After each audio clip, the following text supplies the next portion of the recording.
Assalamualaikum warahmatullahi wabarakatuh.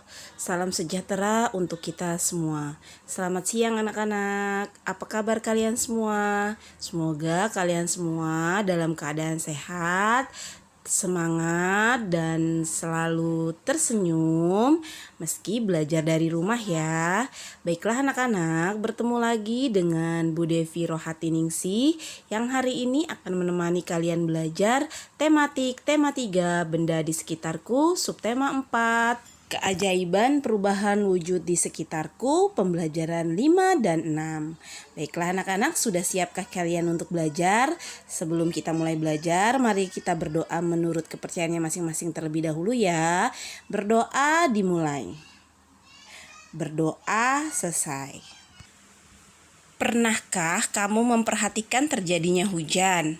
Hujan terjadi karena adanya perubahan wujud. Sebagian permukaan bumi berisi air, ada sungai, danau, kolam, dan lautan yang terisi air. Air di permukaan bumi menguap terkena panas matahari. Lalu uap air akan berubah menjadi awan.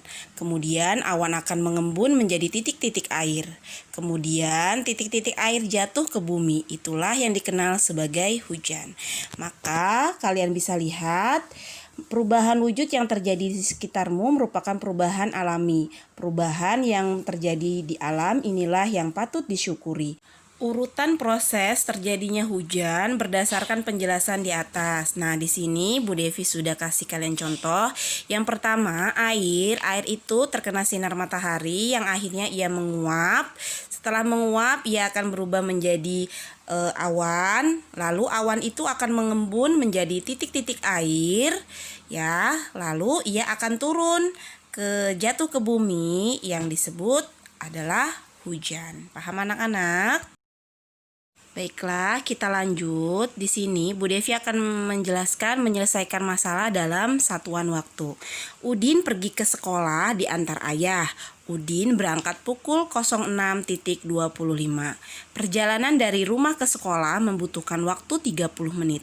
Pertanyaannya adalah, pukul berapa Udin sampai di sekolah? Nah, caranya adalah 06.25 ditambah 30 menit.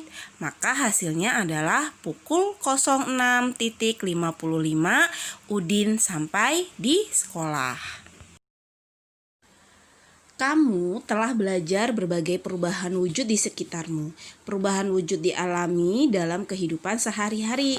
Alam dipersiapkan oleh Tuhan Yang Maha Esa agar manusia dapat tinggal di bumi dengan nyaman. Nah, perubahan wujud benda merupakan contoh buktinya. Seperti sebelumnya kalian sudah belajar mengenai bertani garam, membuat es krim, embun pagi, membuat gulali, terjadinya hujan. Nah, itu semua adalah perubahan wujud benda.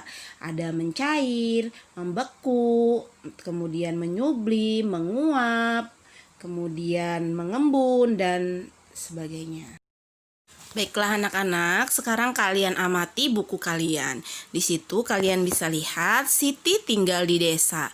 Masyarakat desa tempat tinggal Siti rukun dan damai. Terciptanya hidup rukun dan damai berkat adanya persatuan dan kesatuan di antara sesama warga.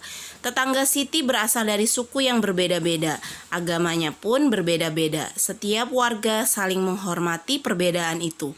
Jika ada tetangga yang sakit, mereka akan saling menjenguk. Selain menjenguk juga membantu.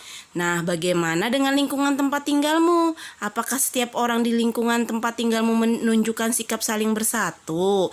Nah, bisa kalian lihat ya, di situ Bu Devi sudah memberikan contoh ya, memberikan tanda centang yang menunjukkan sikap saling bersatu. Contoh yang pertama, rukun dengan tetangga. Tentu centang ya.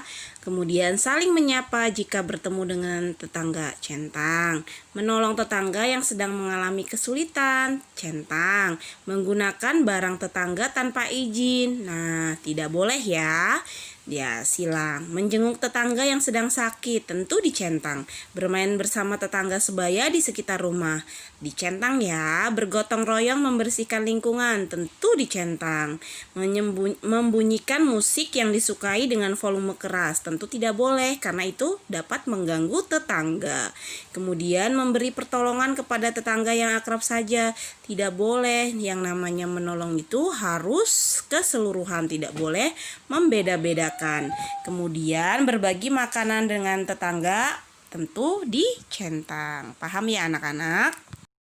Baiklah anak-anak, tugas yang harus kalian kerjakan hari ini adalah tugas pertama, kerjakan halaman 221 A sampai F, kemudian halaman 222-nya yang bagian atas saja ya, yang bawahnya tidak usah. Nomor 1 sampai 4. Kemudian tugas yang kedua adalah kerjakan halaman 227 hanya nomor 1 sampai 5 saja. Selamat mengerjakan dengan penuh tanggung jawab. Demikianlah pembelajaran hari ini. Semoga bermanfaat dan dapat membantu kalian belajar di rumah. Mudah-mudahan kalian semua selalu semangat ya, tidak malas-malesan, dan kerjakan tugas kalian dengan penuh tanggung jawab. Bu Devi akhiri, billahi taufik wal hidayah. Wassalamualaikum warahmatullahi wabarakatuh. Bye-bye.